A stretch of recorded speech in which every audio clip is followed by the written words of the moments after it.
따뜻한 차 한 잔이 제일 편해.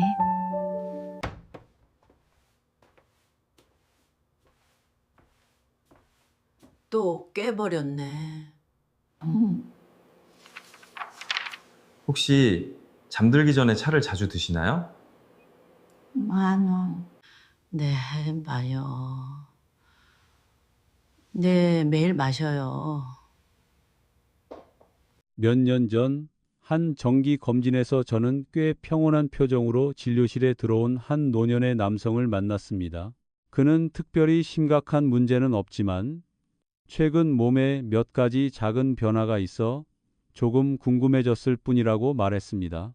우리가 잠시 더 이야기를 나누자 그는 매일 밤 두세 번 정도 일어나 소변을 보게 된다는 사실을 인정했습니다. 그는 그것이 단지 나이가 들면서 생기는 자연스러운 일이라고 생각했기 때문에 한 번도 그것을 특별히 주목해야 할 신호라고 여기지 않았습니다.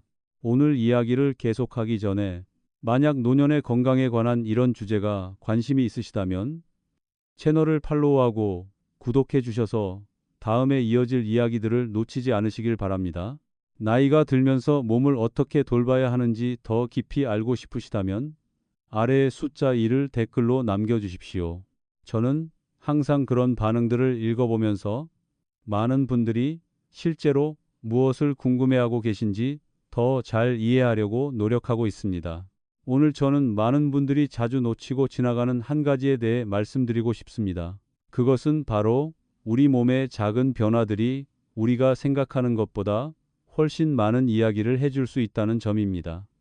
겉보기에는 단순해 보이는 몇 가지 신호가 때로는 우리 몸이 조금 더 관심을 필요로 하고 있다는 매우 이른 알림일 수 있습니다.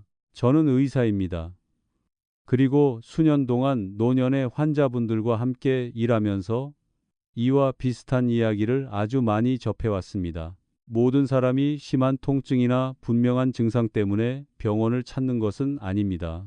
대부분의 분들은 작은 변화들이 꽤 오랜 시간 지속된 뒤에야 문제를 알아차립니다.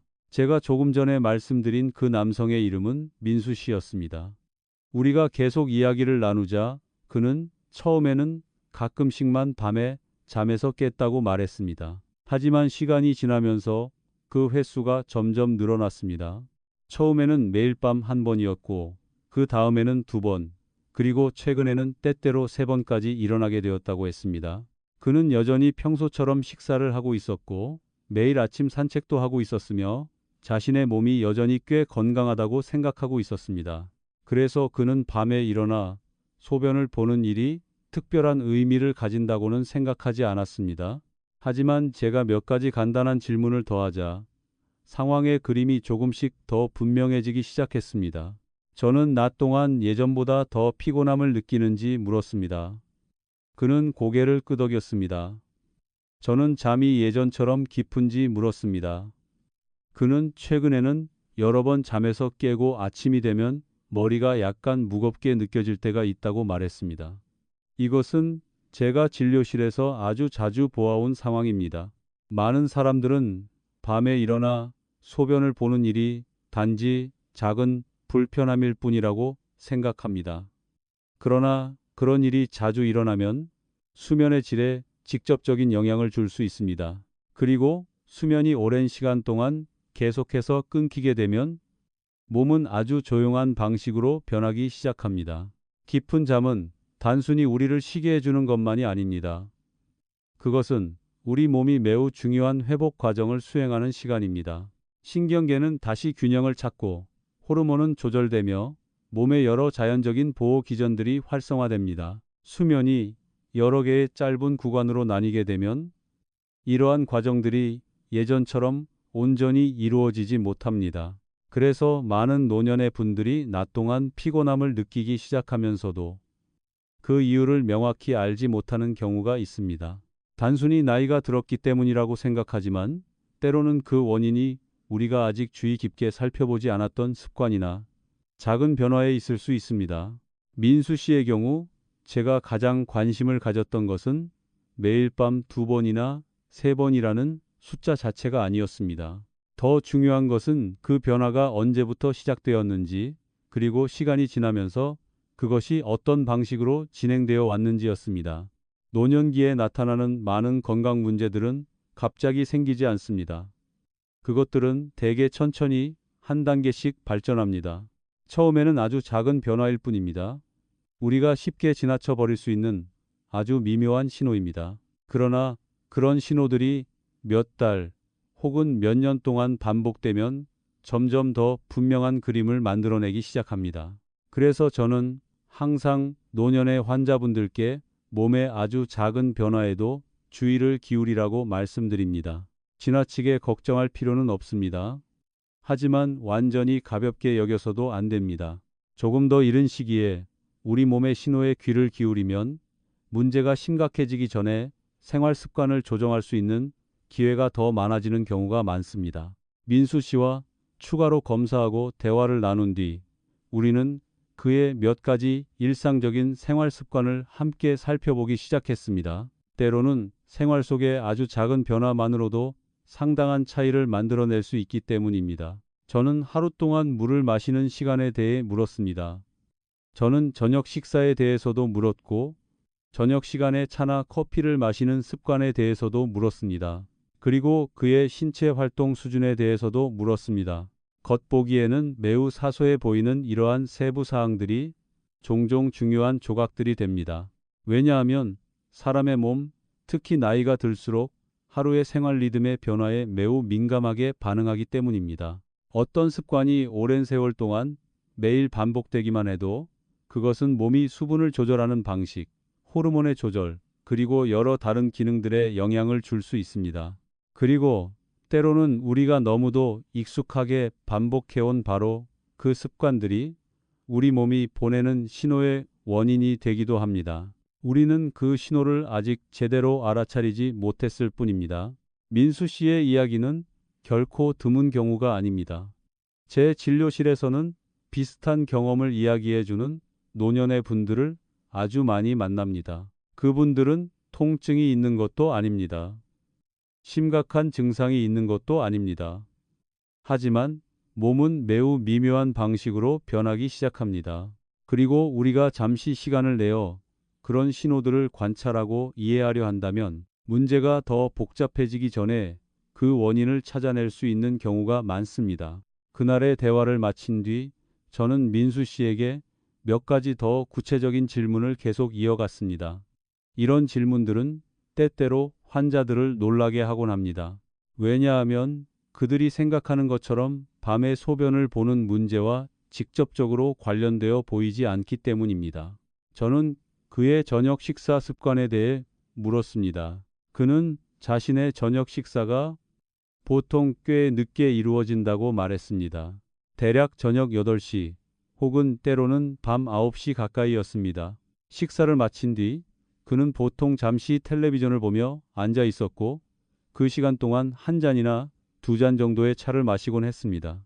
이것은 많은 노년의 분들에게 매우 익숙한 습관입니다. 저녁에 따뜻한 차를 조금 마시는 것은 편안한 느낌을 줍니다. 그것은 긴 하루가 끝난 뒤 많은 사람들에게 안정감을 줍니다. 하지만 이 이야기를 듣는 순간 저는 그의 몸에서 어떤 일이 일어나고 있을지 조금 더 분명하게 이해하기 시작했습니다. 그래서 저는 조용히 한 가지 질문을 더 했습니다. 보통 몇 시쯤 잠자리에 드십니까? 그는 보통 10시 반이나 11시쯤이라고 대답했습니다. 즉 저녁 식사 후 겨우 1시간에서 2시간 정도 지난 뒤였습니다. 이 이야기를 들은 뒤 저는 많은 노년의 분들이 아직 명확하게 들어보지 못했을 수 있는 한 가지를 설명해 드렸습니다. 우리 몸에는 하루 동안 수분의 양과 신장의 활동을 조절하는 매우 섬세한 시스템이 있습니다.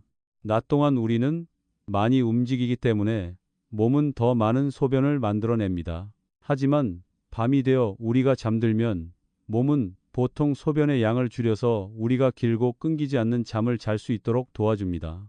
이것은 우리 몸이 가진 매우 지혜로운 기능입니다. 하지만 이 기능은 여러 가지 요인에 의해 영향을 받을 수 있습니다. 그 중에서 가장 흔한 요인 중 하나가 바로 늦은 저녁 시간에 물이나 음료를 많이 마시는 습관입니다. 잠자리에 들기 가까운 시간에 많은 물을 마시면 몸은 그 수분을 계속 처리해야 합니다. 신장은 여전히 그 물을 걸러내고 소변을 만들어내야 합니다. 그 결과 우리가 잠들어 있는 동안 방광이 점점 차게 됩니다. 그리고 몸은 우리를 깨웁니다.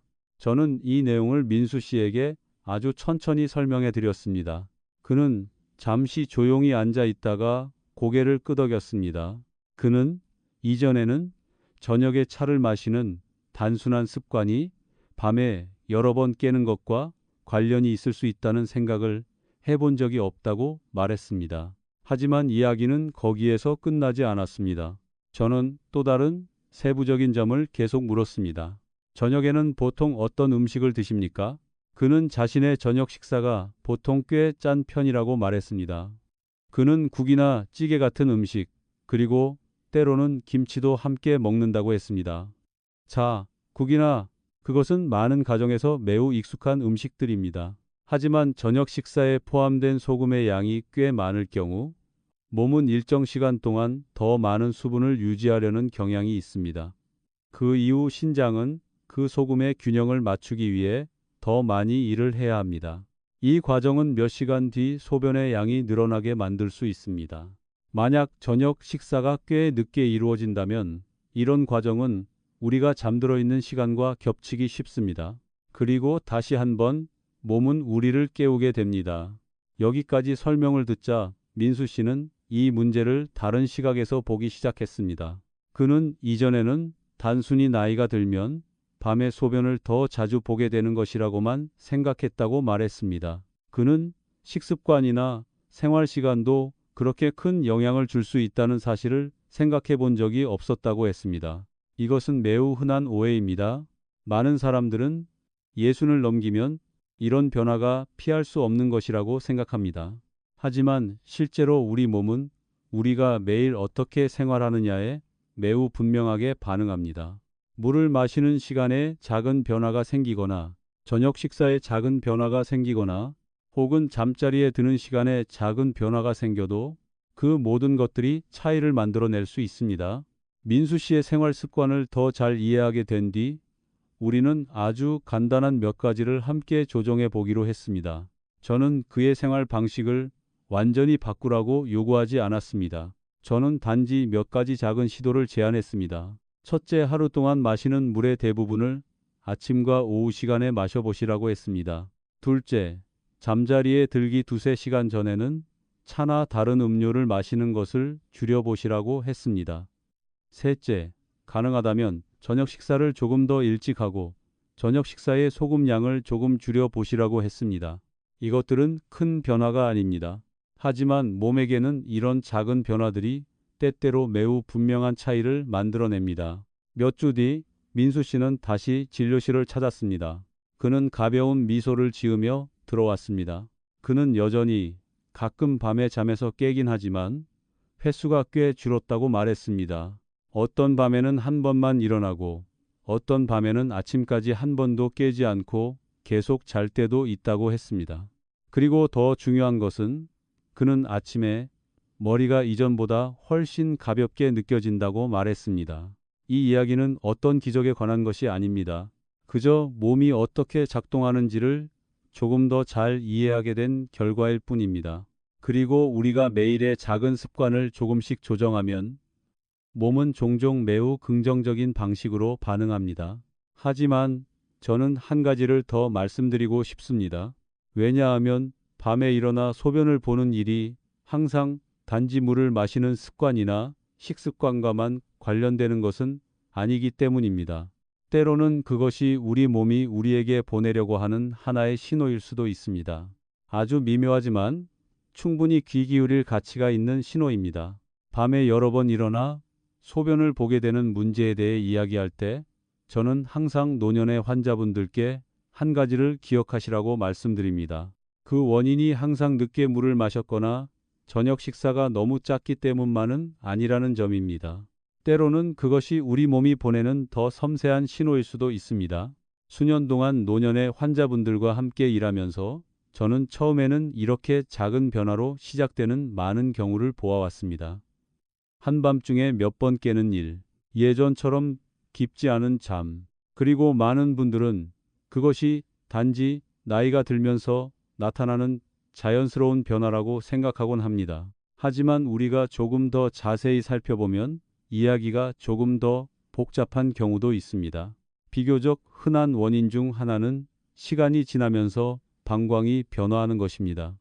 우리가 젊을 때는 방광이 소변을 꽤 잘 저장할 수 있습니다. 그러나 나이가 들면서 그 능력이 조금 줄어들 수 있습니다. 이것은 방광이 예전보다 더 빨리 소변을 보고 싶다는 신호를 보낼 수 있다는 뜻입니다. 조금 더 적은 양의 소변만으로도 우리가 잠에서 깰 수 있습니다. 또한 방광 근육이 때때로 더 민감해지기도 합니다. 그러면 방광이 실제로 완전히 차지 않았더라도 소변을 보고 싶은 느낌이 더 빨리 나타날 수 있습니다. 하지만 그것 역시 전체 그림의 한 부분일 뿐입니다. 많은 노년의 남성들에게서는 전립선도 어느 정도 역할을 할 수 있습니다. 시간이 지나면서 전립선이 변화하면 소변의 흐름이 예전보다 느려지거나 완전히 시원하게 나오지 않을 수 있습니다. 이로 인해 소변을 본 뒤에도 방광이 완전히 비워지지 않을 수 있습니다. 그리고 방광에 소량의 소변이 남아 있으면 몸은 금방 다시 소변을 보고 싶다는 느낌을 받을 수 있습니다. 그 결과 우리는 밤에 더 여러 번 잠에서 깰 수 있습니다. 저는 또 다른 환자분을 기억합니다. 그의 이름은 재현 씨였습니다. 그는 아주 단순한 질문을 가지고 저를 찾아왔습니다. 그는 최근에 매일 밤 3번이나 4번씩 잠에서 깬다고 말했습니다. 그를 걱정하게 만든 것은 소변을 보는 일 자체가 아니었습니다. 그를 괴롭게 한 것은 낮 동안 계속되는 피로감이었습니다. 그는 예전에는 항상 아침 일찍 일어나 매일 아침 산책을 하고 활력이 넘치는 사람이었다고 말했습니다. 하지만 최근 몇 달 사이 아침이 점점 더 무겁게 느껴지기 시작했다고 했습니다. 우리가 더 자세히 이야기를 나누자 그는 소변 줄기가 때때로 예전보다 약해졌다고 말했습니다. 또한 소변을 볼 때 더 많은 시간이 필요하다고 했습니다. 이것들은 매우 중요한 세부 사항입니다. 왜냐하면 이러한 작은 변화들이 방광과 전립선이 이전과는 조금 다른 방식으로 작동하고 있다는 신호일 수 있기 때문입니다. 하지만 제가 항상 강조하는 중요한 점은 모든 변화가 곧 심각한 질병을 의미하는 것은 아니라는 것입니다. 사람의 몸이 시간이 지나면서 변화하는 것은 매우 자연스러운 일입니다. 중요한 것은 우리가 그 변화를 알아차리고 이해하는 것입니다. 예를 들어 밤에 한 번 정도 일어나 소변을 보는 것이고 그것이 수면에 큰 영향을 주지 않는다면 많은 경우 그것은 노화 과정의 정상적인 일부일 수 있습니다. 하지만 그 횟수가 3번, 4번 혹은 그 이상으로 늘어나고 그것이 여러 주 또는 여러 달 동안 계속된다면 그때는 조금 더 주의를 기울일 필요가 있을 수 있습니다. 왜냐하면 잠이 너무 여러 번 끊기게 되면 몸은 점점 깊은 수면의 부족을 느끼게 되기 때문입니다. 그리고 깊은 수면은 제가 많은 환자분들께 말씀드리듯이 건강의 가장 중요한 기초 중 하나입니다. 깊은 잠을 자는 동안 몸은 호르몬을 조절하고 세포를 회복시키며 신경계를 다시 균형 잡히게 합니다. 이 과정이 한밤중에 여러 번 방해를 받게 되면 그 효과는 줄어들게 됩니다. 그래서 많은 노년의 분들이 낮 동안 피곤함을 느끼기 시작합니다. 비록 스스로는 충분한 시간을 잤다고 생각하더라도 말입니다. 또 다른 요인으로는 많은 노년의 분들이 복용하고 있는 약이 때때로 영향을 줄 수도 있습니다. 일부 혈압약이나 심장과 관련된 질환을 치료하는 약들은 복용 후 일정 시간 동안 소변의 양을 증가시킬 수 있습니다. 만약 이러한 약을 저녁 시간에 복용한다면 밤 동안 몸이 더 많은 소변을 만들게 될 수 있습니다. 이것이 약이 좋지 않다는 의미는 아닙니다. 많은 경우 약은 매우 필요하며 건강에 큰 도움을 줍니다. 하지만 약을 복용하는 시간을 조정하는 것만으로도 밤에 자주 깨는 일을 줄이는 데 도움이 될 수 있습니다. 그래서 저는 항상 환자분들께 자신이 겪고 있는 모든 변화에 대해 의사와 솔직하게 이야기하시기를 권합니다. 단순한 대화 하나가 때때로 적절한 해결책을 찾는 데 도움을 줄 수 있습니다. 사람의 몸은 모두 다릅니다. 그리고 한 사람에게 효과적인 방법이 다른 사람에게는 완전히 같지 않을 수도 있습니다. 하지만 제가 항상 믿는 한 가지가 있습니다.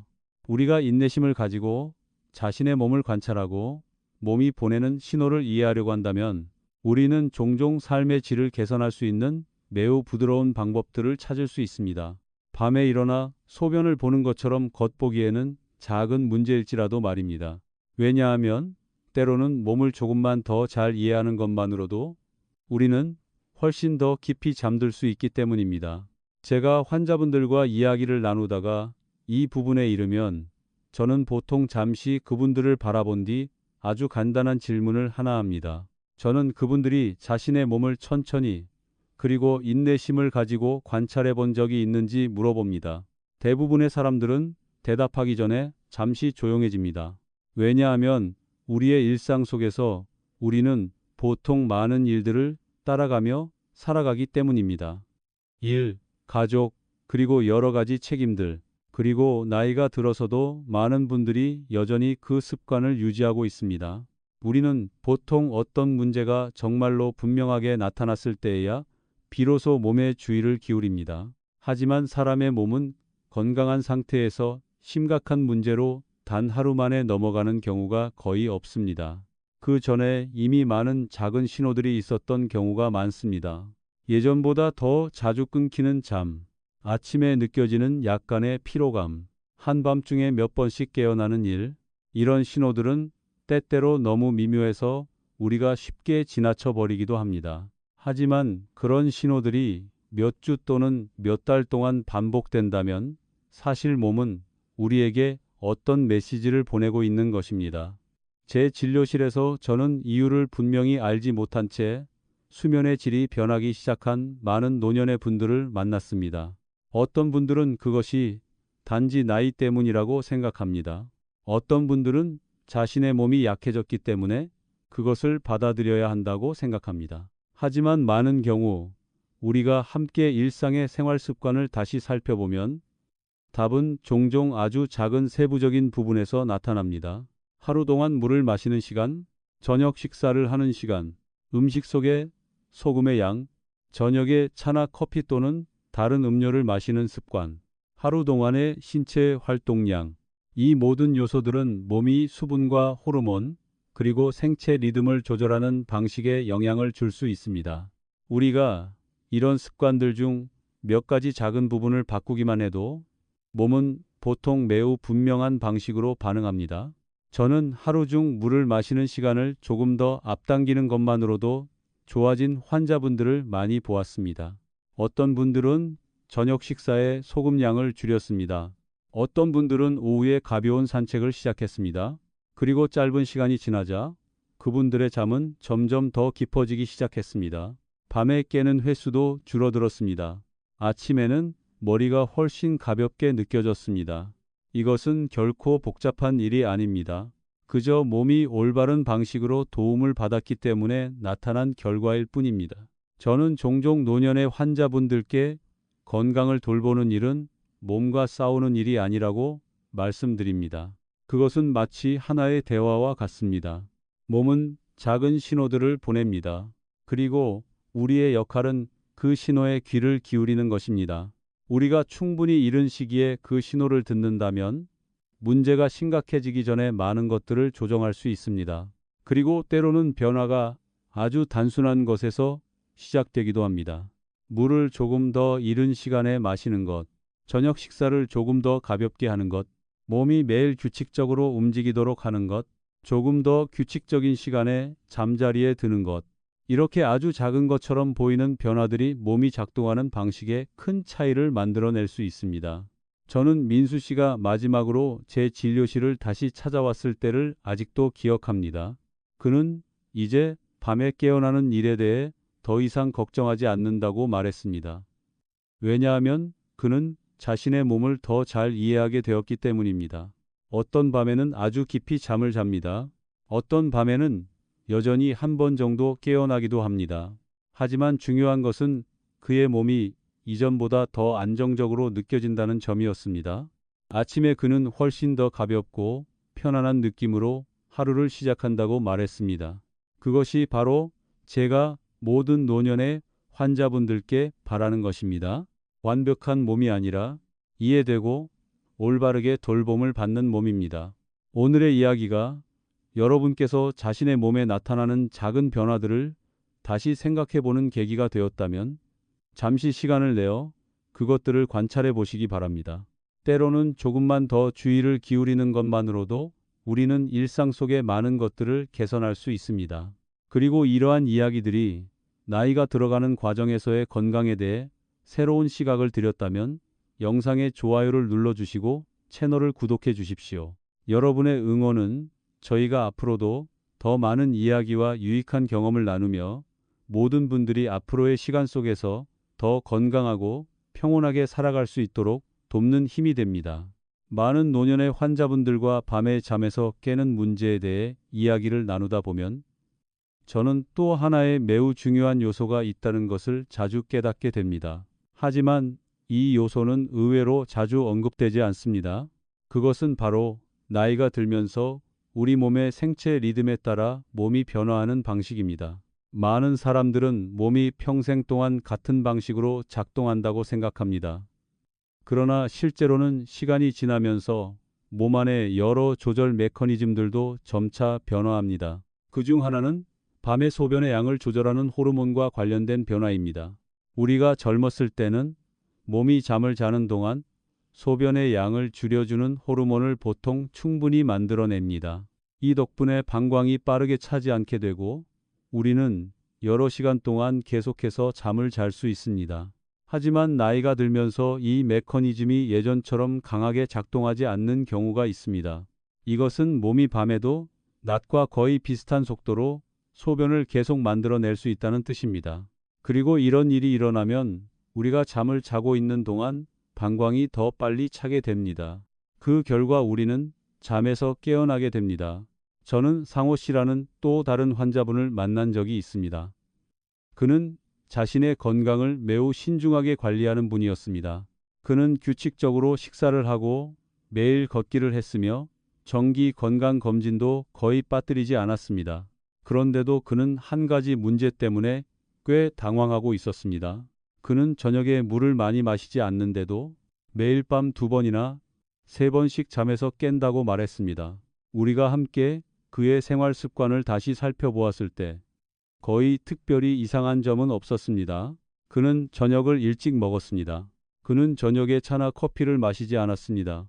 소금도 지나치게 많이 섭취하지 않았습니다. 하지만 조금 더 깊이 살펴보자 그의 몸이 이전보다 밤에 더 많은 소변을 만들어내고 있을 가능성이 있다는 것을 알게 되었습니다. 이것은 많은 노년의 분들에게서 나타날 수 있는 현상입니다. 그리고 중요한 점은 이것이 항상 심각한 문제의 신호는 아니라는 것입니다. 때로는 그저 시간이 지나면서 나타나는 자연스러운 몸의 변화일 뿐입니다. 하지만 이런 경우에도 몸이 더 잘 적응하도록 도와줄 수 있는 방법은 여전히 많이 있습니다. 제가 환자분들께 자주 권하는 것 중 하나는 낮 동안의 신체 활동에 주의를 기울이라는 것입니다. 몸이 규칙적으로 움직이면 혈액순환과 배설 시스템이 보통 더 효율적으로 작동합니다. 가벼운 산책, 간단한 스트레칭 동작, 혹은 적당한 신체 활동에 참여하는 것만으로도 몸이 수분을 더 잘 조절하는 데 도움이 될 수 있습니다.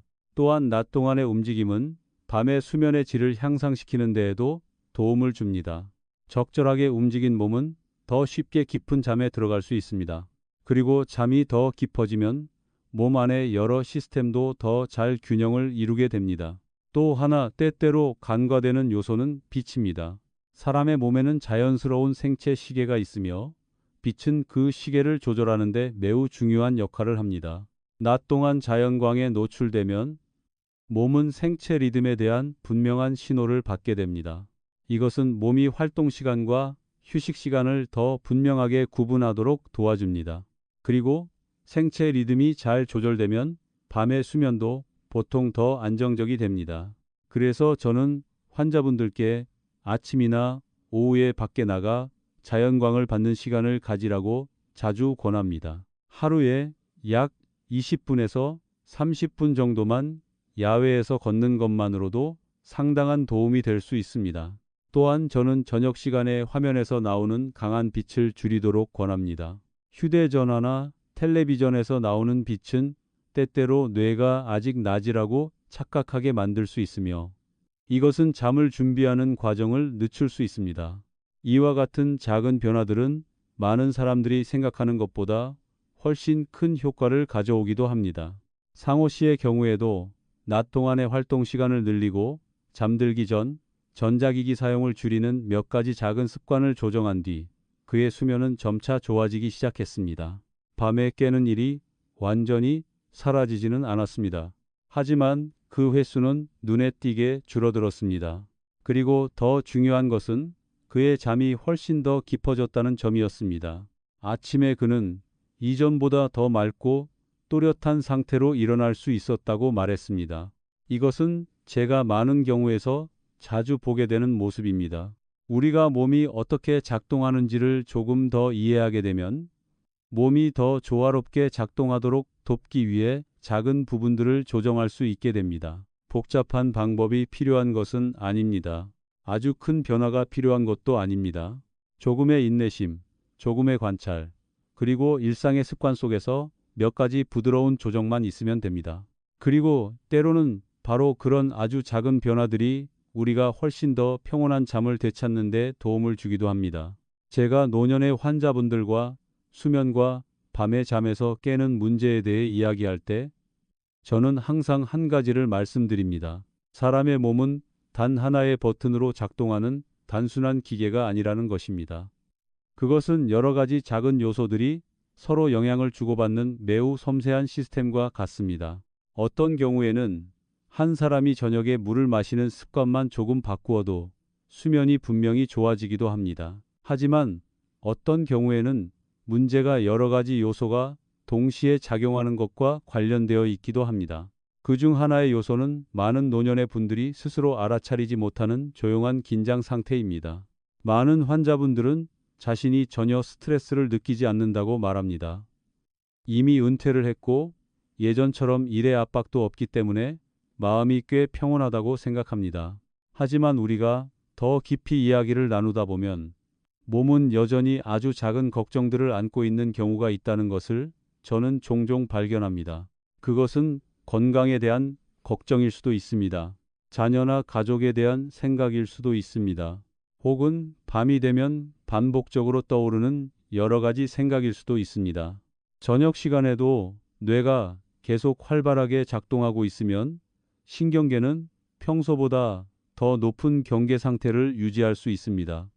그러면 잠이 더 얕아지게 됩니다. 그리고 잠이 얕아지면 방광에서 오는 아주 작은 신호에도 우리는 쉽게 깨어날 수 있습니다. 저는 또 다른 환자분을 기억합니다. 혜진 씨라는 분이었습니다. 그녀는 매일 밤 2번이나 3번 정도 소변을 보기 위해 잠에서 깬다고 말했습니다. 하지만 우리가 더 오래 이야기를 나누자 그녀는 많은 경우 먼저 잠에서 깬 뒤에야 화장실에 가고 싶다는 것을 깨닫는다고 인정했습니다. 이것은 실제 원인이 방광이 아닐 수도 있다는 뜻입니다. 오히려 그녀의 잠이 너무 가벼워졌기 때문일 수 있습니다. 잠이 충분히 깊지 않으면 몸에서 오는 아주 작은 신호만으로도 우리는 깨어날 수 있습니다. 혜진 씨의 경우 우리는 잠들기 전에 이완 습관에 더 주의를 기울이기 시작했습니다.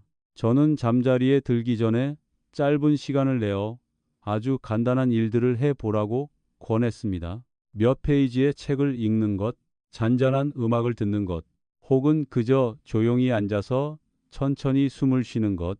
이런 활동들은 신경계가 활동 상태에서 휴식 상태로 천천히 전환되도록 도와줍니다. 이것은 잠을 더 깊게 만드는 데 도움이 될 수 있습니다. 제가 또 자주 말씀드리는 다른 요소는 침실의 온도입니다. 많은 분들은 수면 환경이 수면의 질에 꽤 큰 영향을 줄 수 있다는 사실을 잘 인식하지 못합니다. 방이 너무 덥거나 너무 차가우면 몸이 깊은 잠을 유지하기 어려울 수 있습니다. 몸이 편안하지 않으면 우리는 더 쉽게 잠에서 깨어납니다. 그리고 일단 깨어나면 많은 분들이 방광이 실제로 충분히 차지 않았는데도 곧바로 화장실에 가야 한다고 생각합니다.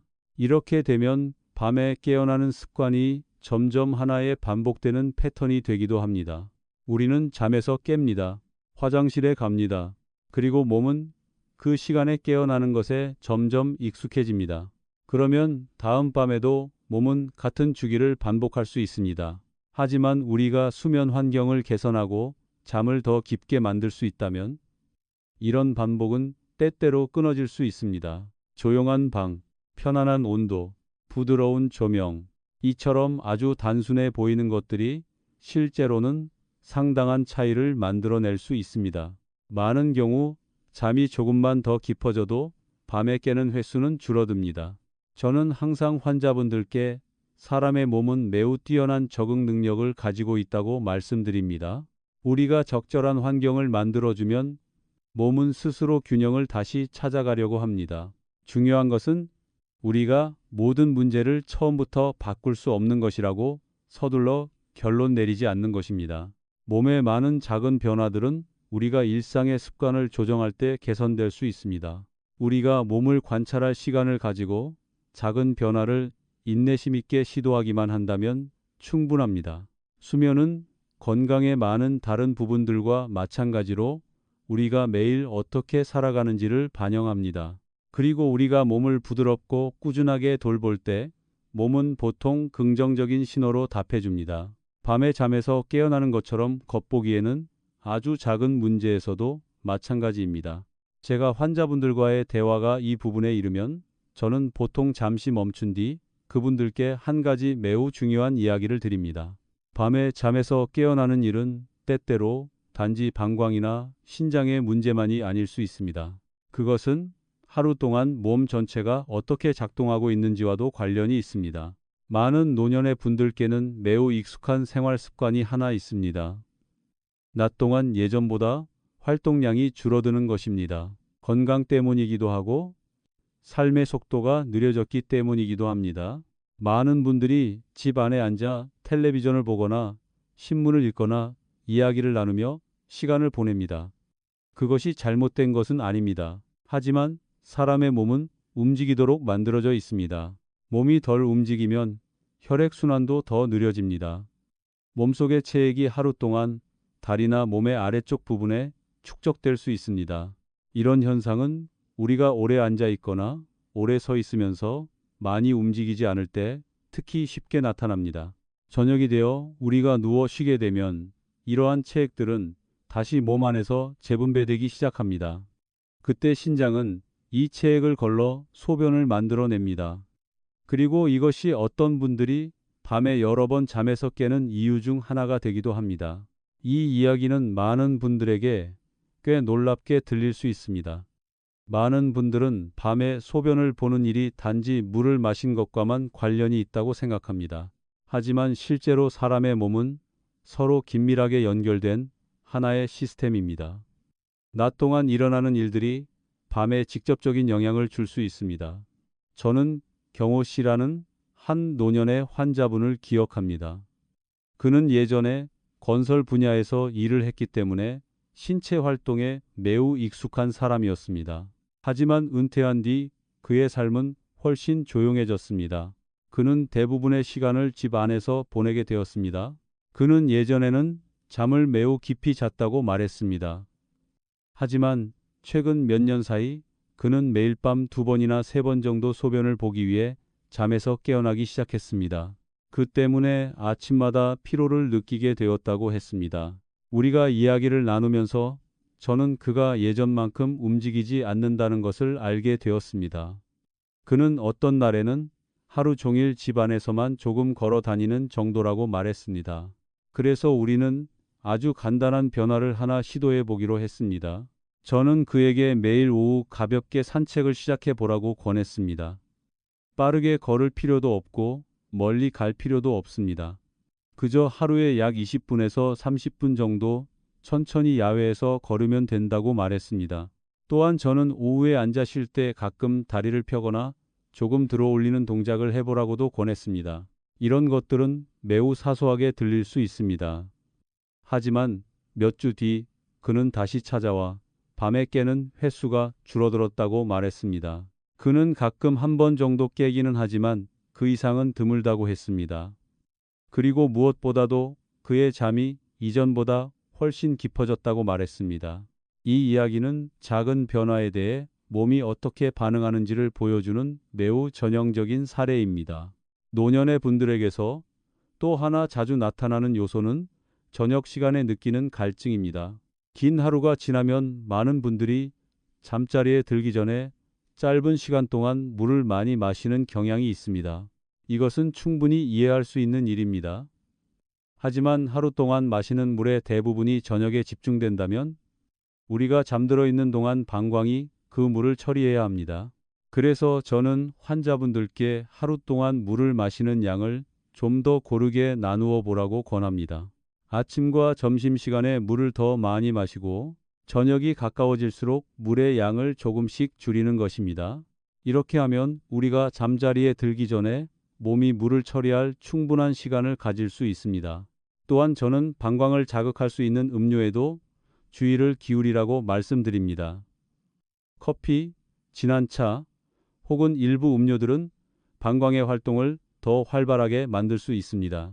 이런 음료들을 저녁 시간에 마시면 밤에 잠에서 깨어날 가능성이 더 높아질 수 있습니다. 제가 지금 말씀드린 내용들은 엄격한 규칙이 아닙니다.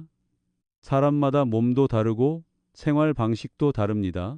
중요한 것은 우리가 이러한 원리를 이해하고 그 다음 자신의 몸을 관찰하는 것입니다. 우리가 생활 습관의 작은 부분들에 주의를 기울이기 시작하면 종종 매우 흥미로운 사실들을 발견하게 됩니다.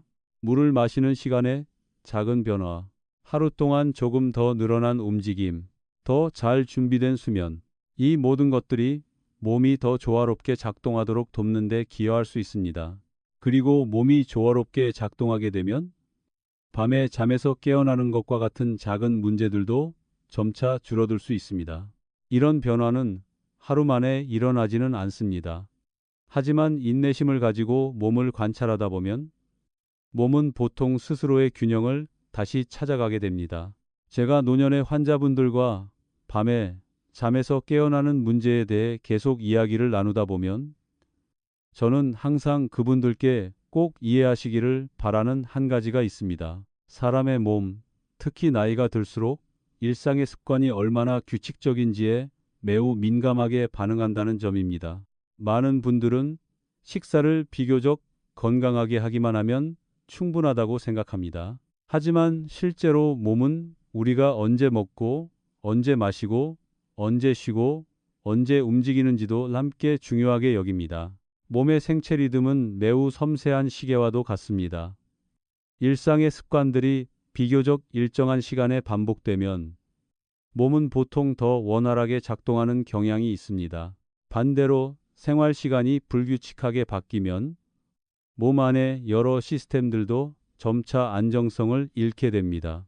저는 선영 씨라는 한 환자분을 만난 적이 있습니다. 그녀는 자신의 수면이 매우 예측하기 어렵다고 말했습니다. 어떤 밤에는 비교적 평온하게 잠을 자지만 어떤 밤에는 이유도 모른 채 여러 번 잠에서 깨어난다고 했습니다. 우리가 더 오래 이야기를 나누다 보니 저는 그녀의 생활 시간이 매일 꽤 많이 달라진다는 것을 알게 되었습니다. 어떤 날은 저녁을 6시에 먹고 어떤 날은 거의 9시에 먹었습니다. 어떤 날은 일찍 잠자리에 들지만 어떤 날은 늦게까지 텔레비전을 보기도 했습니다. 이러한 변화들은 겉보기에는 매우 사소해 보이지만 몸에게는 일정한 혼란을 만들 수 있습니다. 저녁 식사가 너무 늦어지면 우리가 잠을 청하려는 순간에도 소화 과정이 계속 진행됩니다. 그러면 몸은 휴식 상태로 들어가기보다는 여전히 활동 상태에 머물게 됩니다. 또한 잠자리에 드는 시간이 자주 바뀌면 몸의 생체 시계도 안정된 리듬을 유지하기 어려워집니다. 그 결과 잠은 더 얕아지고 쉽게 방해를 받게 됩니다. 선영 씨의 경우 우리는 큰 변화를 시도하지 않았습니다. 단지 생활의 리듬을 조금 더 안정적으로 만들려고 했습니다. 저녁 식사는 비교적 일정한 시간에 유지했습니다. 잠자리에 드는 시간도 매일 비슷하게 맞추었습니다. 잠들기 전에는 가벼운 이완 활동을 하나의 습관처럼 반복했습니다. 시간이 조금 지나자 그녀는 자신의 수면이 점점 더 예측 가능해졌다고 말했습니다. 밤에 여러 번 깨어나는 일도 점차 줄어들었습니다. 이것은 다시 한번 사람의 몸이 안정된 리듬에 매우 잘 반응한다는 것을 보여줍니다. 제가 또 자주 말씀드리는 또 하나의 요소는 잠자리에 들 때 느끼는 마음의 안정감입니다. 많은 노년의 분들은 밤에 여러 번 깨어날까봐 미리 걱정하는 습관이 있습니다. 그리고 바로 그 생각이 때로는 잠을 더 어렵게 만들기도 합니다. 걱정이 가득한 마음으로 누우면 신경계는 보통 경계 상태를 유지하려는 경향이 있습니다. 그때의 잠은 더 얕아지게 됩니다. 그리고 잠이 얕아지면 몸은 아주 작은 신호에도 쉽게 깨어나게 됩니다. 그래서 저는 환자분들께 밤에 잠에서 깨어나는 이를 바라보는 생각을 조금 바꾸어 보라고 권합니다. 가끔 한 번 정도 잠에서 깨는 것은 지나치게 이상한 일이 아닙니다. 더 중요한 것은 우리가 다시 편안하게 잠으로 돌아갈 수 있는가 하는 점입니다. 마음이 차분할수록 다시 잠들기가 보통 더 쉬워집니다. 또한 저는 환자분들께 밤에 깨어날 때마다 시계를 보지 않는 것이 좋다고 말씀드립니다. 우리가 시계를 보고 시간을 계산하기 시작하면 뇌는 더 또렷하게 깨어나게 됩니다. 그렇게 되면 다시 잠들기가 더 어려워집니다. 이처럼 생각과 습관의 작은 변화들이 때로는 매우 분명한 효과를 가져오기도 합니다. 수년 동안 노년의 환자분들과 함께 일하면서 저는 점점 더 확신하게 되었습니다. 건강은 단지 약이나 치료 방법에만 있는 것이 아니라는 사실입니다. 많은 중요한 요소들은 우리가 매일 어떻게 살아가느냐에 달려 있습니다. 우리가 어떻게 먹는지, 우리가 어떻게 움직이는지, 우리가 어떻게 쉬는지, 그리고 우리가 자신의 몸을 어떻게 귀 기울여 듣는지에 달려 있습니다. 우리가 몸을 조금 더 이해하게 되면 삶을 더 편안하게 만들기 위해 작은 부분들을 조정할 수 있게 됩니다. 밤에 잠에서 깨어나는 것처럼 겉보기에는 단순한 문제에서도 마찬가지입니다. 그리고 그런 작은 부분들이 점차 개선되면 우리의 삶의 질도 함께 달라지기 시작합니다. 제가 환자분들과의 대화가 이 지점에 이르면 저는 보통 그분들께 한 가지를 말씀드립니다. 사람의 몸은 매우 드물게 아무 의미 없이 어떤 일을 하는 법이 없다는 것입니다. 몸이 보내는 작은 신호 하나하나에는 보통 그 뒤에 어떤 이유가 있습니다. 밤에 잠에서 깨어 소변을 보는 일도 마찬가지입니다. 그것이 항상 단지 불편함만을 의미하는 것은 아닙니다. 때로는 몸이 내부의 어떤 균형을 조절하려고 하는 과정일 수도 있습니다. 많은 노년의 분들이 잘 깨닫지 못하는 한 가지는 우리가 잠을 자는 동안에도 몸의 많은 시스템들이 계속 작동하고 있다는 사실입니다. 심장은 여전히 피를 펌프질하고 신장은 계속해서 혈액을 걸러내며 신경계는 수많은 복잡한 과정을 조절하고 있습니다. 잠은 몸이 멈추는 시간이 아닙니다. 그것은 몸이 다른 방식의 작동 상태로 전환되는 시간입니다. 만약 잠이 여러 번 끊기게 된다면 몸의 자연적인 회복 과정들 중 일부도 영향을 받을 수 있습니다.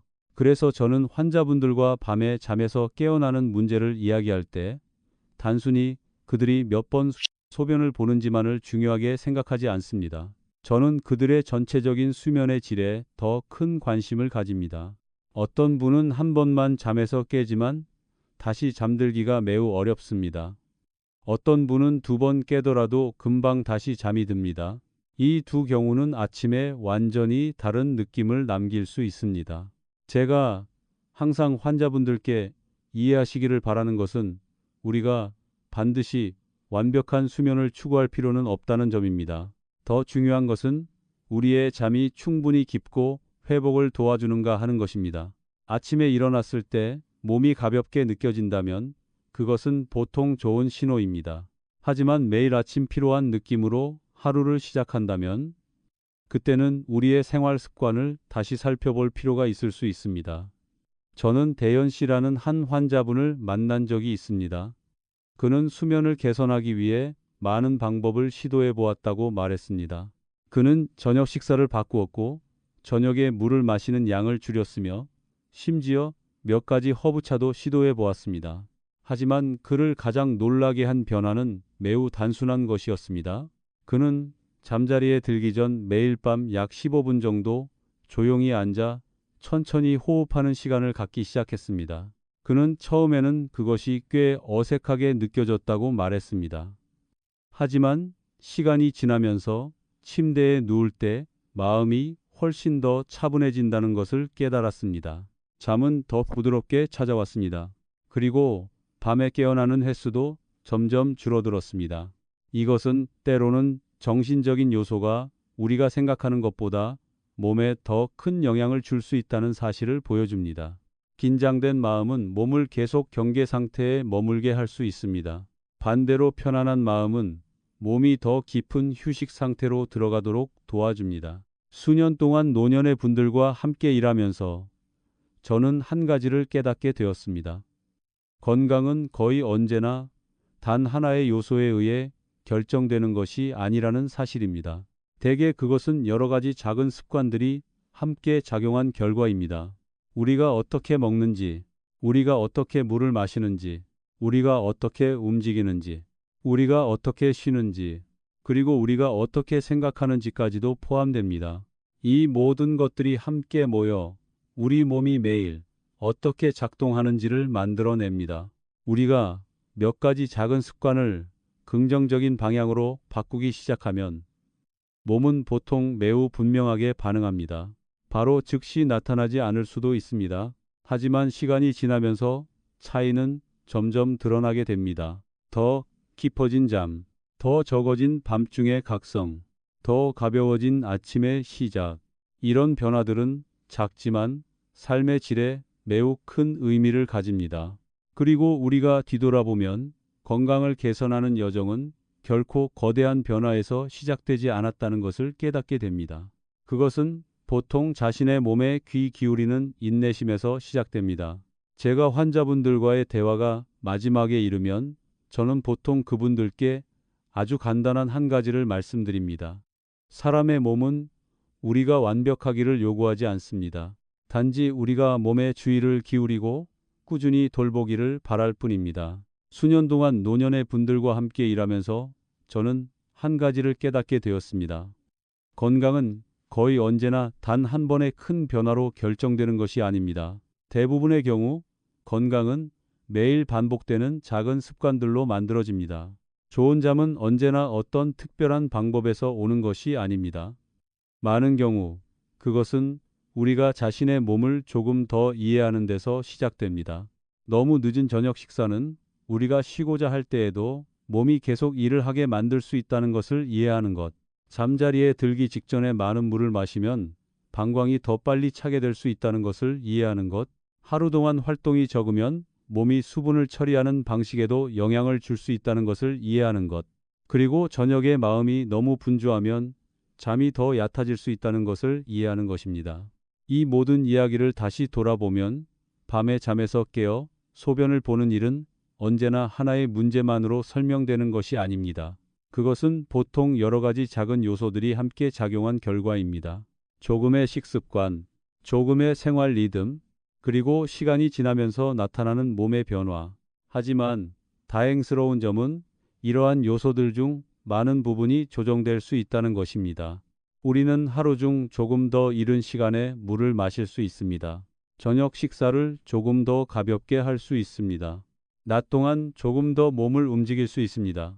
잠자리에 들기 전에 조용한 시간을 만들어 몸과 마음이 천천히 휴식 상태로 들어가도록 도울 수 있습니다. 이러한 변화들은 큰 노력을 요구하지 않습니다.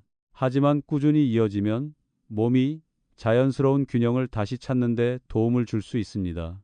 저는 몇 주 혹은 몇 달 뒤 다시 진료실을 찾아와 잠이 좋아졌다고 이야기하는 환자분들을 아직도 또렷이 기억합니다.